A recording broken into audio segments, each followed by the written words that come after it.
explain for the audience what's the difference between GWEI and GAS, Oh, sure. and why the user should never decrease the gas limit itself or himself? Yes.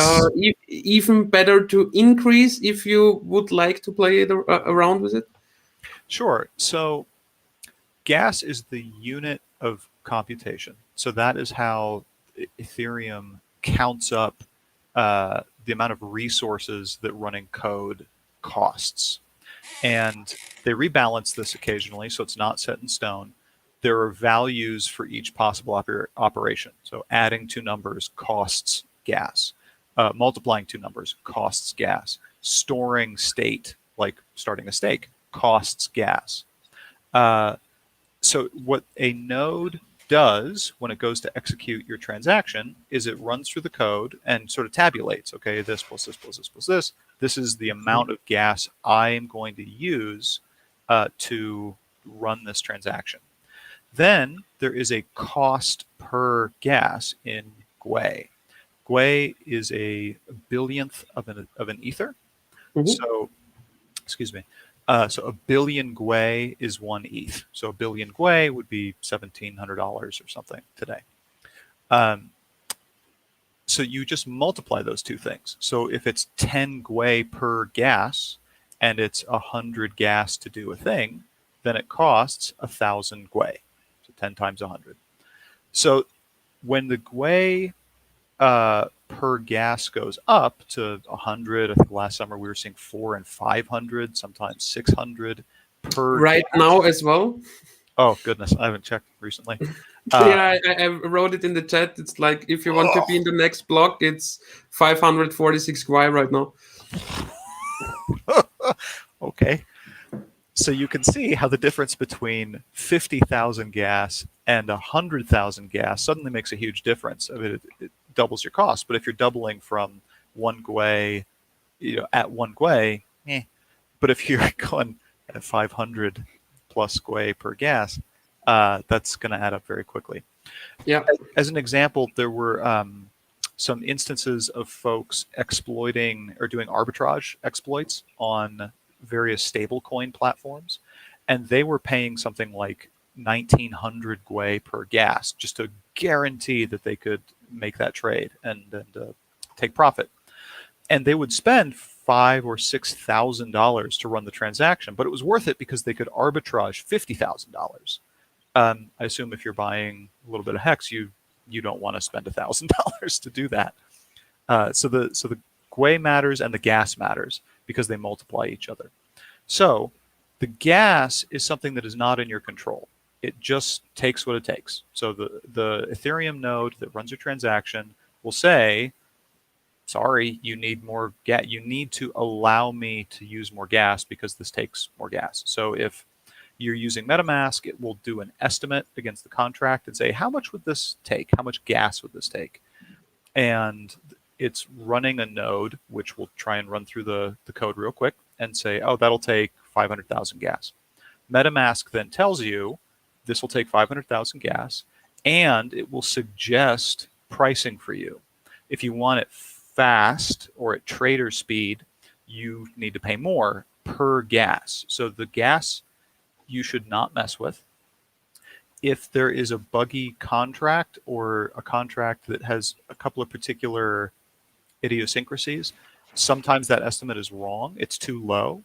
So as you mentioned, you may want to actually bump the allowance.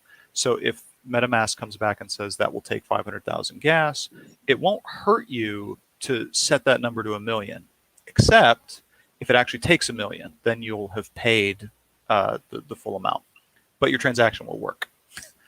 If you don't allow enough, say it says 500,000 and you lower that number, you say, nah, I'm only going to allow 200,000. Well, it's still going to go through 200,000 gas of computations and charge you for it, and then say, you're out of allowance, you can't compute anymore. And then that's a failed transaction. So don't mess with the gas number except to make it bigger. It won't hurt you because it will only consume up to your allowance or the transaction finishes, whichever comes first. The GWEI price affects how lucrative it is for a node to run your transaction. So that's the incentive to get it into a sooner block as opposed to a later block. That number you can play with. So I've done this myself. You can change that manually in MetaMask or through other clients to the Ethereum network. You can tell it an actual number you want to use. You can leave it to a library that that talks to the network and gets an idea of what the different plateaus are, like what percentage chance you have of getting in the next block or within the next 10 blocks or the next 100 blocks. Or you can mess with it yourself. If it's too low, a node is just never, it's not lucrative enough for a node to pick up and process your transaction. They don't get paid enough. There are other much more lucrative transactions for them to process instead. Your transaction, if it, so we talked about failed transactions. If you don't allow enough gas, it will just run out of computation resources no matter what you paid, and just say, okay, I used up what you authorized me to do, and it's not enough, it didn't work. Or if you don't pay enough, your transaction will just sit in the pool and never get picked up. It will never be lucrative enough for a node to pick up. So there's a fine balance, if you're willing to wait, of setting it low, setting the price per gas low, so maybe lower than the slow speed, such that during a quiet block or a quiet sequence of blocks, the nodes will say, I'm not busy, I'll grab that one. It's cheap, but I need to fill my blocks. But if you're too low, then you just never get to that point. And after 3 or 4 or 5 days, it's just stuck. Some nodes don't keep a log that long, so you're basically forgotten. Your transaction is just gone. So I've had that happen where I tried to play it a little bit too conservatively, and then my transaction just sat for 3 days and never got picked up. So I've waited as little as 10 seconds doing this strategy because for whatever reason there's a quiet block, or I just got lucky and a node picked mine even though it was cheap. I've waited hours, 12 hours, 16 hours, and then it finally gets picked up.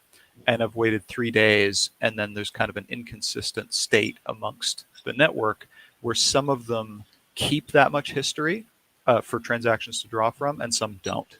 And so then I had to get it unstuck. Basically submit a transaction with the same identifier, the same nonce, at a much higher fee so that it will get picked up, and then eject the old stale transaction.